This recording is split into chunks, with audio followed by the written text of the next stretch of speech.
Buenas, buenas.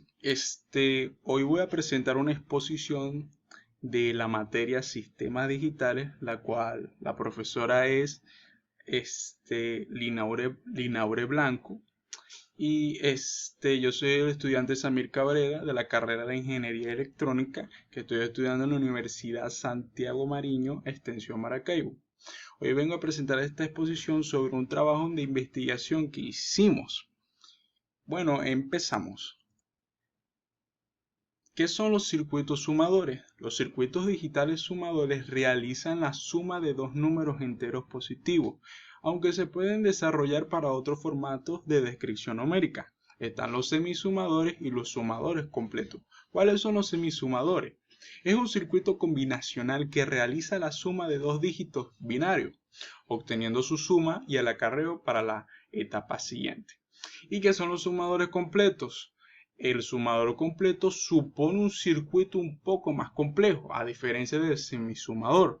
No permite incluir en la suma de 2 bits el acarreo de una suma anterior a través de una entrada que se llama CIN. Como lo vemos aquí, esta es la entrada CIN. Con lo que podremos realizar cualquier suma según lo dicho. Tendremos tres variables de entrada, como vemos aquí. Tres variables de entrada y es a las que la llamaremos A, B y la propia CIN, y dos de salida, que es la S de la suma y la C out, que es el acarreo de la misma. Como vemos aquí, esta es la salida. Continuamos. Los codificadores.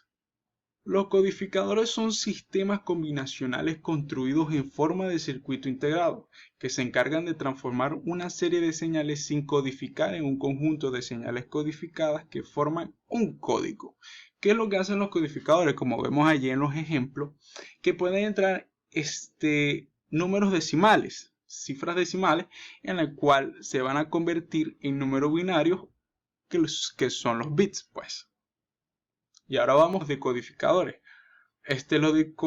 Los decodificadores efectúan la operación obviamente inversa de los codificadores. Disponen de un conjunto n de entradas y un conjunto 2n de salida. Como vemos allí, el decodificador puede tener, como decía, un número n de entradas. Como vemos allí está la entrada A, B, C y D, que son una entrada de números codificados de binario, y van a salir decodificados en una salida de números decimales. Continuamos. También está el multiplexor. ¿Qué es el multiplexor? Disponen de hasta 2n líneas de entradas de datos, una única de salida y n entradas de selección, que habilitan y ponen en contacto uno de los terminales de entrada de datos con el de la salida. Como vemos allí en el ejemplo, vemos A, B, C y D. Esos son las líneas de entrada. Y como vemos, solo tiene una única salida. ¿Qué hacen los multiplexores? Permite dirigir la información binaria procedente de diversas fuentes a una única línea de salida para ser transmitida a través de ella a un destino común. Esos son los multiplexores. Ahora vamos con los demultiplexores. El demultiplexor es un circuito que realiza una función inversa con respecto al multiplexor. También podemos ver que el demultiplexor es capaz de ser transferido a cada una de sus salidas un dado presente en la entrada, como vemos allí en la entrada, en el ejemplo que vemos, a veces sucesivas. La salida para enviar los datos se selecciona mediante un selector. Vemos los selectores allí abajo. A, B y C, esos son los selectores de un selector adecuado. Por lo tanto, el demultiplexor tiene una única entrada y múltiples salidas. Por lo general, 8 salidas. Habremos, por lo tanto, una transformación de serie paralelo. Como nosotros hemos podido ver los demultiplexores cuando vemos que viene el cable para televisión, que lo podemos utilizar para una entrada y se puede dividir para diferentes cables que son diferentes salidas para ver varios televisores. Con eso también se puede hacer un ejemplo para utilizar el demultiplexor. Ahora continuamos con los flip-flops. Los flip-flops son ampliamente ampliamente usados para el almacenamiento y transferencia de datos digitales y se usan normalmente en unidades llamadas registros para el almacenamiento de datos numéricos binarios. ¿Qué podemos decir también de los flip-flops? Son capaces de permanecer en un estado determinado o en el contrario durante un tiempo indefinido. Esta característica es ampliamente utilizada en la electrónica digital o en los sistemas digitales para memorizar información. Con eso podemos utilizar los flip-flops. También vemos los contadores asincrónicos y sincrónicos. Un contador es un circuito, ¿qué podemos decir que es un contador? Pues un contador es un circuito secuencial el cual cambia de estado de acuerdo a una secuencia establecida por el diseño. Un contador está construido con base de flip-flops. El número de flip-flops utilizados indica el número de bits del contador, es decir, cada flip-flop representa un bit dentro de la secuencia del conteo. Ahora vamos con el contador sincrónico.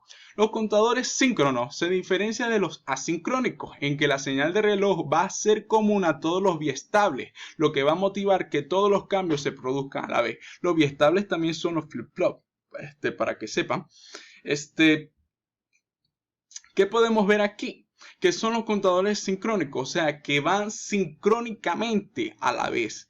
O sea, que vamos a suponer, va a venir, como vemos allí en el ejemplo, se va a utilizar un flip-flop y a un segundo viene el otro flip-flop y así van continuamente. O sea, no van a ser variados ni nada. Van a ser siempre continuamente uno tras de otro. O sea, a la vez. Y también vemos los que son los contadores asincrónicos. El término asíncrono indica que los eventos no poseen una relación temporal fija entre ellos y que no necesariamente ocurren en el mismo instante de tiempo.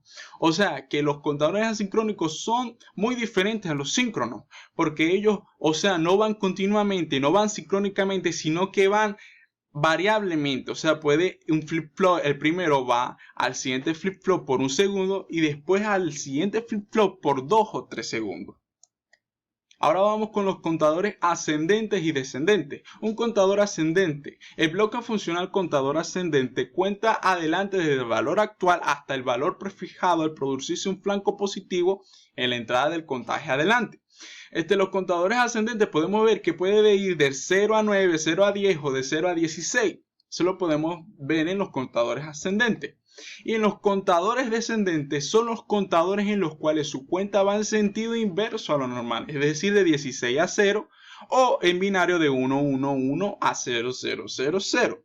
O sea que los contadores descendentes son al revés, son al contrario de los contadores ascendentes, o sea que van de arriba a abajo, o sea de 16 a 0 o de 10 a 0, pero su límite llega a 0.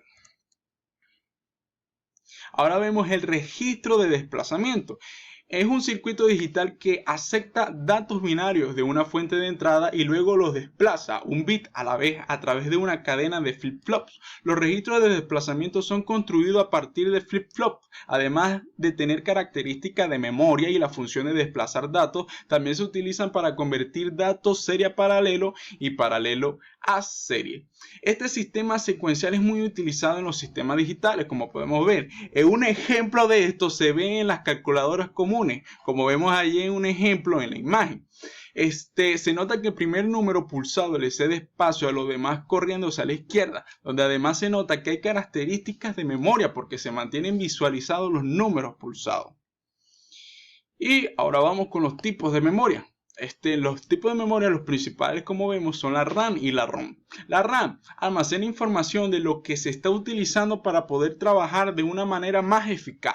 Cuando los archivos se están utilizando permanecen en la memoria RAM y cuando dejan de utilizarse se borran de esta memoria. También hay diferentes tipos de RAM que son la VRAM, la DRAM y la SRAM. Y también como vemos la memoria ROM. Este tipo de memoria es una permanente, ya que una vez que son grabados los datos no se pueden alterar ni borrar. También hay diferentes de memoria ROM, el cual es el PROM, el EPROM y el EEPROM. Como vemos hay diferencia entre la RAM y la ROM, ya que la RAM puede estar utilizando un programa o algo, pero cuando lo dejan de utilizar ya se borra de la memoria RAM. A diferencia de la ROM, que cuando usted pone algo en esa memoria, queda permanentemente, o sea que no se va a borrar, a menos que produzca un problema. Bueno, gracias por su tiempo. Toda esta es mi exposición, profesora. Y bueno, muchas gracias por todo. También gracias por su ayuda y que Dios la bendiga.